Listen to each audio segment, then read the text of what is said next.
आणि त्या पुणे जिल्ह्यातल्या टॉप 9 बातम्या। बेशिस्त चालकांमुळे पीएमपीएल बसच्या अपघातामध्ये वाढ होते आणि मागील वर्षामध्ये 61 अपघातांची नोंद झाली आहे। 24 मृत्यू तर 21 जण जखमी। अपघात रोखण्यासाठी उपाययोजना करण्याची मागणी आहे। पुणे महानगरपालिकेच्या सर्व शाळांचा ऑडिट होणार आहे, तर सर्व शाळांमधील इयत्ता 1ली ते 5वीच्या विद्यार्थ्यांचे मूल्यमापन देखील केले जाईल।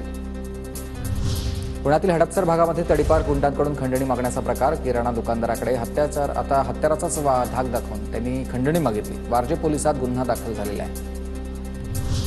पिंपरी चिंचवड शहरामध्ये पोलीस शासकीय सेवाकारांवर आता हल्ले झालेत, तर वर्षभरात ते 35 गुन्हे दाखल झालेले आहेत। पुण्यातील स्टुडंट राईट असोसिएशनचं राज्याचे मुख्यमंत्री देवेंद्र फडणवीसांना पत्र। सारथी, बार्टी, टार्टी, महाज्योती या संस्थेमध्ये होणाऱ्या गैरप्रकारावर आळा घालण्यासाठी एसआयटी लावण्याची मागणी। पुण्याच्या भोरमधील विविध पक्षातील कार्यकर्त्यांचा अजित पवार गटामध्ये प्रवेश। आमदार शंकर मांडेकरांच्या हस्ते प्रवेश। पालिका निवडणुकीच्या पार्श्वभूमीवर अजित पवार गटानं कंबर कसली आहे। पुण्याच्या लोणावळ्यामध्ये घरामध्ये खेळणाऱ्या चिमुकल्याच्या अपहरणाचा प्रयत्न। मुलीच्या पालकांनी आरडाओरडा केल्याने नागरिकांनी आरोपीला पकडलं आणि आरोपीवर गुन्हा दाखल करून पोलिसांकडून तपास सुरू झाला।